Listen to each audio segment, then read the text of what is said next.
hapon. For today's video, tayo ay magluluto na naman ng ating ulam. Ito, magluto po tayo ng pork adobo na may sabaw, mga boss. Siyempre, marinig muna natin.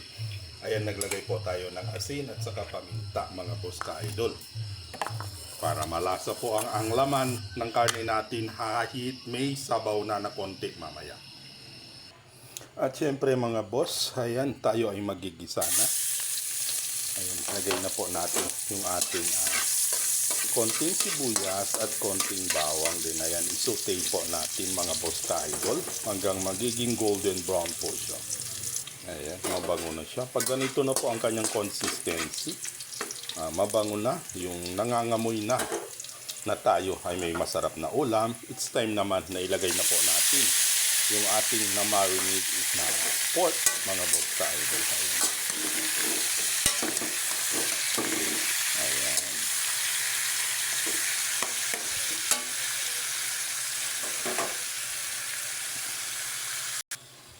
Ayan. Ito po.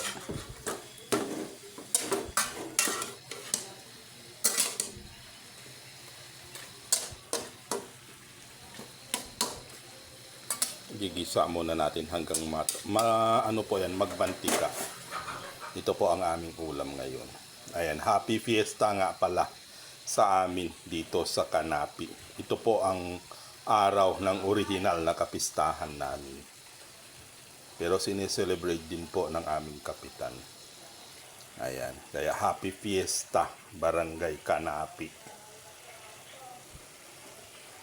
Ayan. May handa po yung may mga naghahanda, pero kami hindi po kami naghanda kasi wala pong walang panghanda, mga boss ka-idol.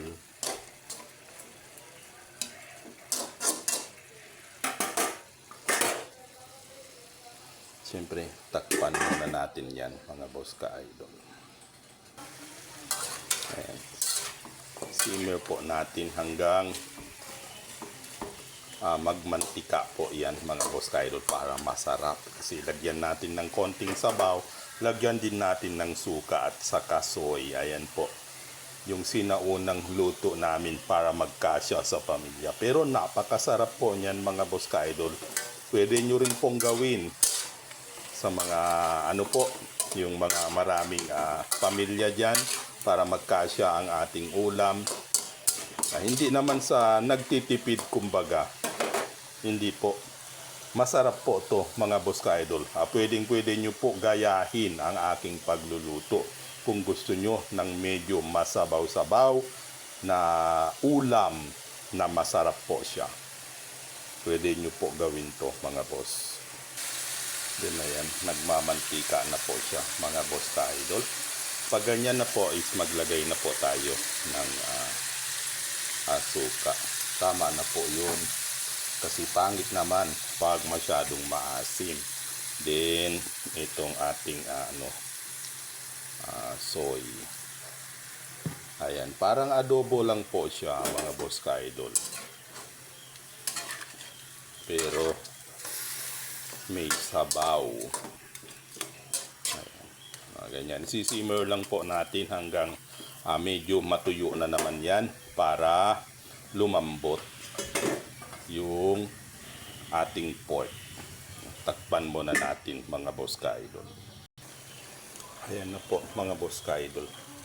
Hayaan lang po natin na ganyan na muna siya hanggang medyo matuyo ng konti para lumambot yung ating pork. Masarap po siyang kainin, mga boss ka-idol.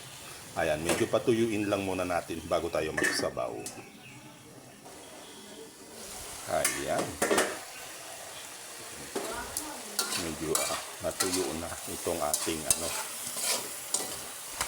ganyan na po siya, di adobo na po yan. Pwede na po yan makain kung gusto mo, mga boss ka-idol. Pero sa amin, pag ganyan na po ang kanyang consistency,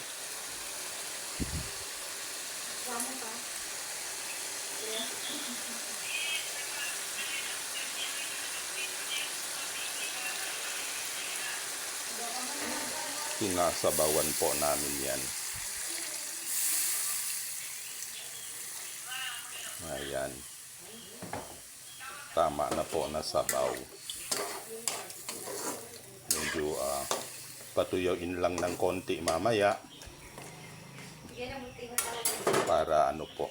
Ayan. Dagdagan pa po natin. Ayan. Ganito pong luto ang namimiss kong luto kasi ganyan po ang luto ng nanay ko noon. Masarap po yan mga boss ka-idol. Siyempre, magdagdag po tayo ng asin.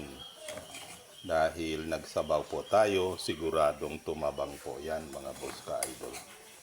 Magdagdag po tayo ng asin. At siyempre, itong ating pampalasa.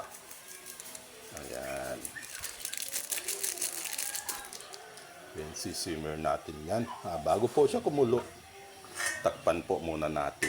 Antay po tayo ng mga ilang minuto pa bago kumulo po yan. Ayan, fast forward po tayo mga boss ka-idol. Ayan o. Kumulo na po siya.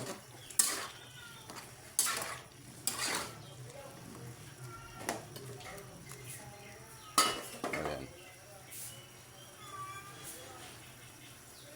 Luto na po ang ating ulam mga boss ka-idol. Ayan.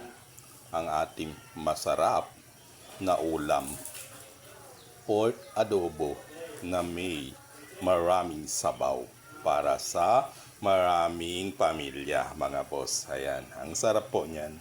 Hanggang dito na lang po. Maraming salamat sa pagpanood. Maraming salamat sa aking mga followers, FB friends, non-followers na patuloy na sumusuporta sa lahat ng aking mga video. Maraming salamat. Magandang araw mga boss ka-idol.